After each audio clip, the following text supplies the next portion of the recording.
Alright boys and girls, today's gonna be a longer video, so do me a favor and try to stay to the end if you can. It'd be awesome if we could get the average audience retention on this channel up. Plus, I'd say about 75% of the video, if not more, is the plot leak, so if you leave, you'll be missing out. Anyways, Spider-Man 4.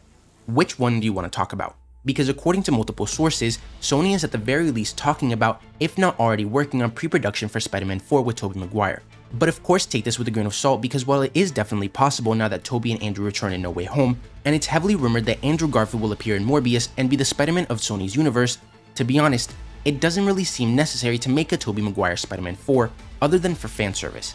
Like, Andrew Garfield being the Spider-Man for Sony's universe makes sense because he's still young, and all the way back since TASM 2, it was quite clear that Sony was setting up a Sinister Six movie.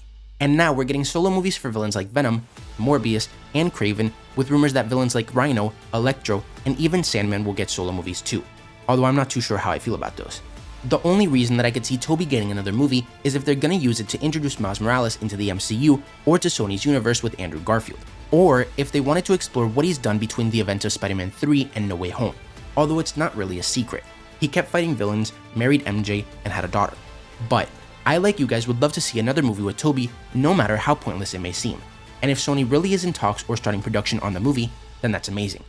Now for the other Spider-Man 4, the MCU version. Well, some sources are now saying that after Peter and Matt Murdock met in No Way Home, that they'll team up in Spider-Man 4. And honestly, this makes a lot of sense. Although Doctor Strange wiped everyone's memories of Peter being Spider-Man, that doesn't change the fact that he met Matt. And if he does some research, he could probably figure out that Matt Murdock is actually Daredevil. Plus, now that Wilson Fisk is back in the MCU and stronger than ever, we could see Daredevil and Spider-Man team up to defeat him. The reason why this or something similar is almost guaranteed to happen is because Marvel themselves have said that Spider-Man 4 will be a smaller, more down-to-earth movie. So no more space missions or breaking open the multiverse, just back to basics with street-level crime. Next, pretty much like everything I've talked about and will talk about today, take this with a grain of salt, especially given the source. But according to Film Informant, the plan is for T'Challa's son Akari, the one he had with Storm, who still hasn't been introduced into the MCU, will be set up as the next Black Panther and King of Wakanda in either a Disney Plus show or in Black Panther 3. Now, I have no idea where they got this information from because Black Panther 2 hasn't even come out yet. Again, Storm hasn't been introduced, and T'Challa will probably be killed off since Chadwick Boseman passed away. But the only thing that makes this even slightly plausible is the fact that we have heard that T'Challa's son will be introduced in Black Panther 2. But again, seriously take this with a grain of salt, I would say even more so than this plot leak I'm about to cover. And lastly, we have a plot leak for Doctor Strange in the Multiverse of Madness. But like always, take it with a grain of salt as it's coming from 4chan. And while things on 4chan have been fully or partially right in the past, it's by no means confirmed.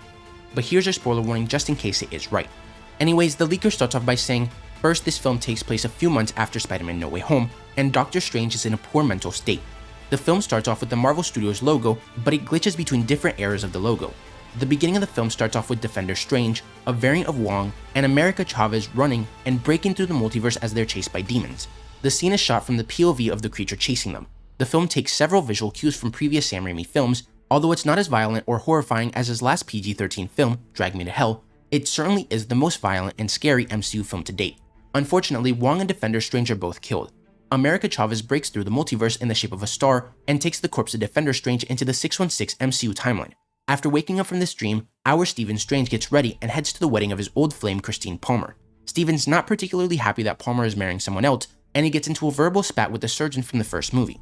It should be noted that the events in No Way Home are mentioned, but Doctor Strange doesn't remember Peter at all. Another thing that bothers Strange is that he forced Tony to die in Endgame so that the universe could be restored. However, this was a fixed point in time for this timeline, and as a result, the main timeline is fading away in parts. After the wedding, Christine Palmer dies suddenly, and this disturbs Strange further and adds to his mental torment.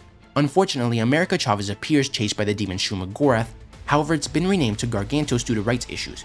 Doctor Strange and Wong are able to stop the creature by ripping its eyeball out. The trio meet up in a pizza joint where Chavez remarks that she likes this type of pizza because there's only one in every universe she's visited. Chavez is LGBT, and this is shown in the film. She explains that for the last few years, she's been chased through the multiverse by demons who made her world collapse. She shows both Wong and Doctor Strange the corpse of Defender Strange. The trio then go to Kamar-Taj in order to keep Chavez safe, while Wong and Strange try to figure out what's going on. Rintrah, a Minotaur, is introduced in the scene and is played by Adam Hugel. Strange goes to see Wanda, who lives in the middle of nowhere between some mountains. Wanda appears to be sad, talking about her decisions in Westview, but Strange tells her he needs her help regarding the multiverse. Wanda offers Strange help and he returns to Kamar-Taj. Then once he leaves, the orchard she lives in disappears, revealing an apocalyptic landscape. Wanda turns back around with a smile thinking that Doctor Strange has returned, but instead, it's Baron Mordo from the 2016 Doctor Strange movie. And after telling Wanda that he won't stop trying to kill her, he's decapitated by her. And when Strange returns to Kamar-Taj, he has a vision of Wanda killing Mordo. This causes Kamar-Taj to go under full lockdown mode. Kamar-Taj is then attacked by Wanda, who rampages through sorcerer after sorcerer going after Chavez. Though Wong is captured by Wanda, Chavez accidentally transports her and Strange into another timeline. The pair go to Stark Industries in New York. This world has lots of Iron Legion robots like from Age of Ultron. In Times Square, a message from Chris Evans' President Steve Rogers plays. The pair find a variant version of Tony Stark, only not like the 616 universes. This Tony Stark is played by Tom Cruise, and he's a deranged narcissist. He keeps the head of this universe's Thanos in a jar of liquid and mocks it. Tony mentions that he and the Iron Legion went and killed Thanos. Tony then transforms into a suit similar to the superior Iron Man suit. In the center, there are 3 Infinity Stones. Tony and the Iron Legion then capture Strange and Chavez and take them to the Illuminati. The Illuminati, which consists of Patrick Stewart's Professor X, Ian McKellen's Magneto, a variant Black Bull reprised by Anson Mount from the Inhumans, Tiona Paris's Monica Rambeau as Captain Marvel, Haley Atwell's Captain Carter, Eric Bana's Bruce Banner, Ioan Gruffudd's Mr. Fantastic, Tom Cruise's Iron Man, a variant Mordo who is the Sorcerer Supreme, and Bruce Campbell playing Balder the Brave, Thor's half-brother from another universe. A variant version of Christine Palmer also works under Patrick Stewart's Professor X and keeps Chavez in prison. Both Professor X and Magneto have comic-accurate costumes, with Professor X having a hovering wheelchair like the 90s cartoon. Magneto looks very similar to his look in X-Men 2000. The two are playing chess when the scene begins. The Illuminati confronts Strange, and Strange explains that Wanda Maximoff is sending demons through the multiverse in order to siphon America Chavez's powers to find her kids after the destruction of Westview. Wanda can't travel through the multiverse, but can astral project herself into her variant in the multiverse. Mordo, Balder the Brave, and Iron Man want to kill Strange as multiversal travel is prohibited. Mordo tells the group that he knew a Stephen Strange in his universe that destroyed it, and this is the greatest threat to our universe is U-line from the trailer. Strange does feel this, but Professor X, Captain Marvel, Bruce Banner, and Mr. Fantastic disagree. Magneto warns the group that a member of the X-Men has a sibling named Wanda Maximoff, who currently also has 2 children.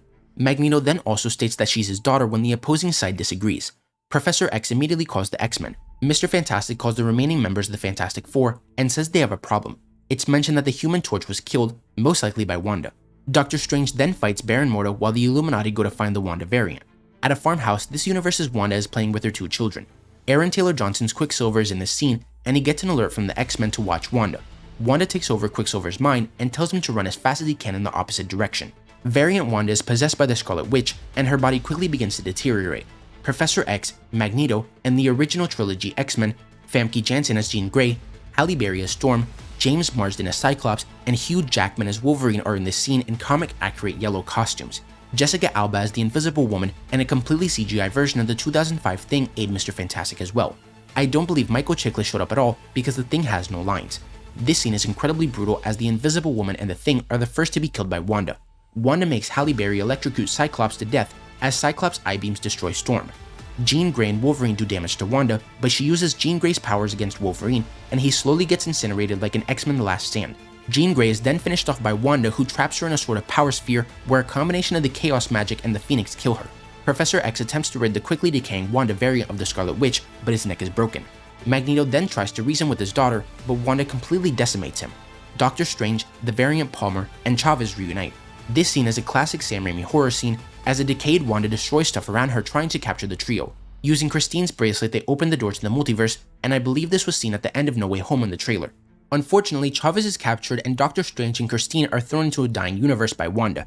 And this is the multiverse version of Baron Mordo's world that was destroyed by the evil Doctor Strange, and it shows it decaying in New York. The duo go to the sanctum of this universe where Evil Strange is at. The trailer makes Evil Strange's presence in this film overstated. He is actually only in this one sequence and is not the villain of the film at all. And I assume by evil Doctor Strange they're referring to Strange Supreme, since we know that he will be in the movie. In the mainline universe, Wanda takes Chavez and Wong back to Kamar-Taj. Rintrah and the rest of the sorcerers try to fight her, but Wanda takes over the weaker sorcerers' minds with nightmares and kills most of the sorcerers in an instant. A young sorcerer faces off against Wanda and sacrifices himself to destroy the Darkhold. Wong then tells Wanda that another Darkhold is etched into the walls of a castle that rests on Wundagore Mountain, after Wanda tells Wong that she'll plunge all of reality into chaos. He also tells her that Wundagore Mountain is where chaos magic originated from. The Darkhold has corrupted Wanda's mind with lies, and she believes her children are in danger from demons that can use chaos magic to overtake the multiverse.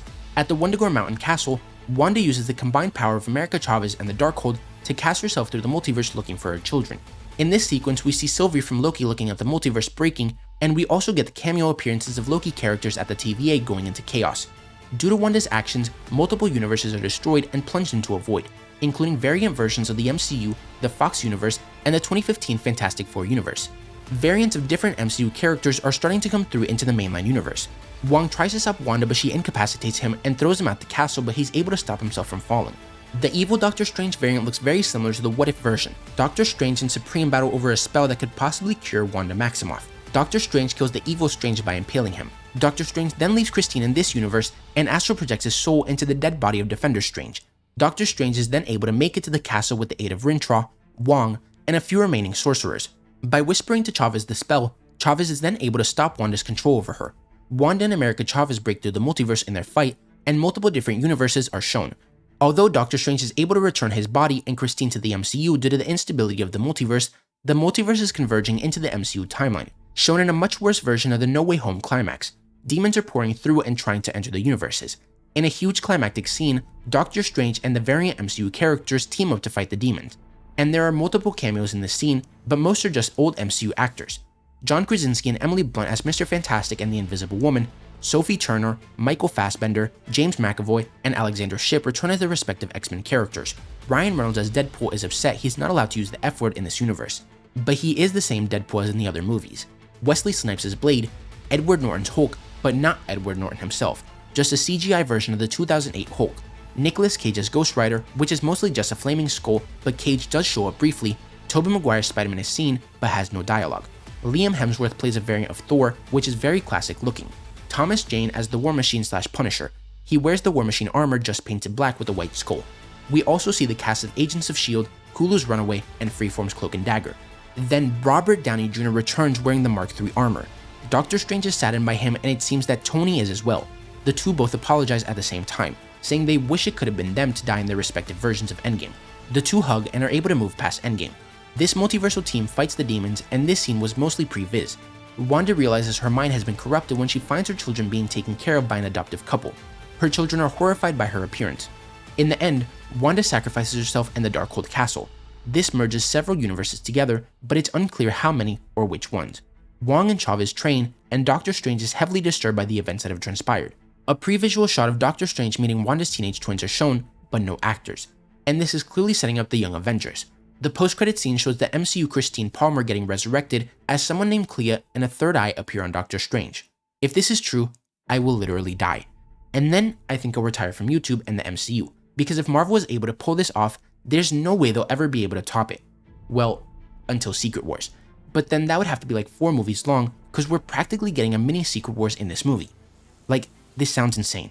And yes, I know that you can't trust plot leaks, because even the ones coming out a few weeks before No Way Home weren't even right. However, No Way Home ended up being better than any of the plot leaks, so this makes me so excited that I'm literally about to explode. I can't wait for this movie to come out. But let me know what you guys think about all this. Which Spider-Man 4 are you most excited for? How do you think Black Panther's son will be introduced into the MCU? And what did you think of this plot leak? If you enjoyed the video, don't forget to like, comment, subscribe, and turn on post notifications so you will never miss another video. Thanks for watching, and remember to wash your hands and stay safe.